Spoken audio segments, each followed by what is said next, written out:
Hi friends, நம்ம இன்றைக்கி என்ன பார்க்க போகிறோன்னா பாவக்காய் பொரியல் பார்க்க போகிறோம். அதுக்கு ஒரு கடாயை காய வச்சு கொஞ்சம் எண்ணெய் ஊற்றிக்கிட்டேன். இப்போ இதில் என்ன சேர்க்க போகிறோன்னா பூண்டு வந்து நான் இடித்து வச்சுருக்கேன். பாருங்கள், இந்த மாதிரி இடித்து சேர்த்துக்கோங்க.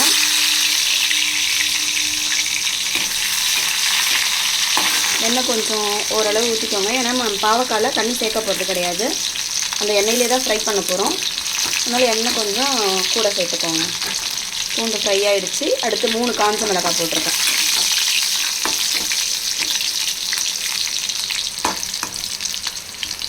காஞ்ச மிளகாய் பொரிஞ்சிடுச்சு. அடுத்து ஆனியன் சேர்த்துருக்கேன். ஆனியன் பார்த்திங்கன்னா கொஞ்சம் நிறைய சேர்த்திங்கன்னா உங்களுக்கு பாவக்காய் புளிக்காது, கசக்காது. பாவக்காய் கசப்பு தன்மை அதிகமாக இருக்காது ஆனியன் கூட சேர்த்திங்கன்னா. கடலைப்பருப்பு சேர்க்க மறந்துட்டேன். கடலைப்பருப்பு கொஞ்சம் 1 ஸ்பூன் சேர்த்துக்கோங்க அந்த எண்ணெயில்.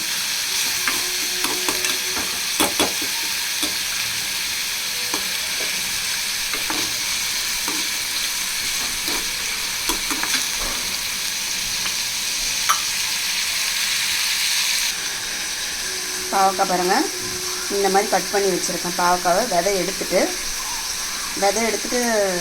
செஞ்சோன்னா கொஞ்சம் நல்லாயிருக்கும். நான் விதை எடுத்துகிட்டு கட் பண்ணி வச்சுருக்கேன் பாவக்காவை. கடலைப்பருப்பு பொரிஞ்சிருச்சு. இந்த ஆனியனை ஃப்ரை பண்ணி, இந்த பாவக்காய் பொரியல் பார்த்திங்கன்னா காரக்குழம்புக்கு ரொம்ப நல்லாயிருக்கும். அடுத்து ரசம், சாம்பார், இது எல்லாத்துக்குமே நல்லாயிருக்கும்.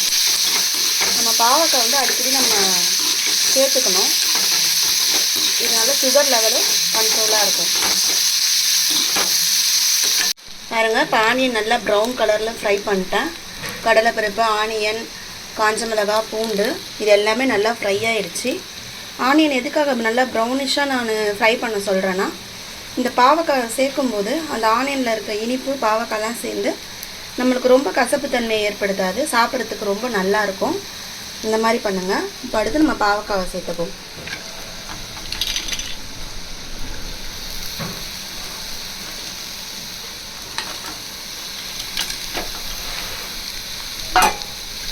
பாவக்காவை நல்லா அப்படி வதக்கிப்போம்.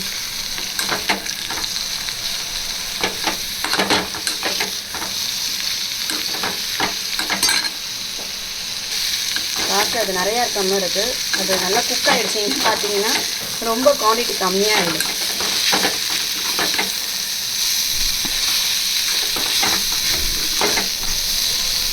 வியூவர்ஸ், மறக்காமல் சப்ஸ்கிரைப் பண்ணுங்கள். வியூவர்ஸ், லைக் பண்ணி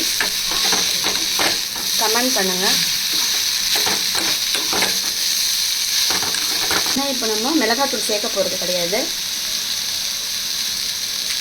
இந்த காஞ்ச மிளகா இதுலேயே, இந்த காரத்துலேயே இது ரொம்ப நல்லாயிருக்கும்.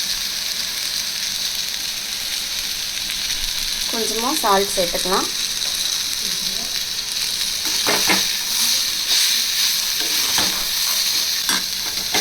நல்லா ஃப்ரை ஆகட்டும்.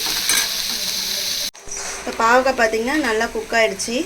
இதை நான் மூடி போட்டு ஒரு 10 மினிட்ஸ் குக் பண்ணேன். ஆனால் நம்ம அப்பப்போ கிளறி விட்டுட்டே இருக்கணும். ஏன்னா நம்ம வந்து தண்ணி ஊற்றலை, அதனால் நம்ம கிளறி விடணும். ஆயில் பற்றணுன்னா கொஞ்சம் கூட ஆயில் சேர்த்துக்கோங்க. ஏன்னா அது ஆயிலே தான் குக் ஆகும். பாருங்கள் எப்படி நல்லா சுருண்டு வந்துடுச்சு.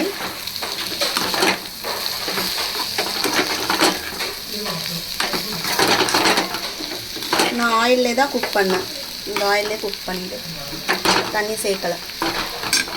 பாவக்காய் பொரியல் ரெடி ஆகிடுச்சு.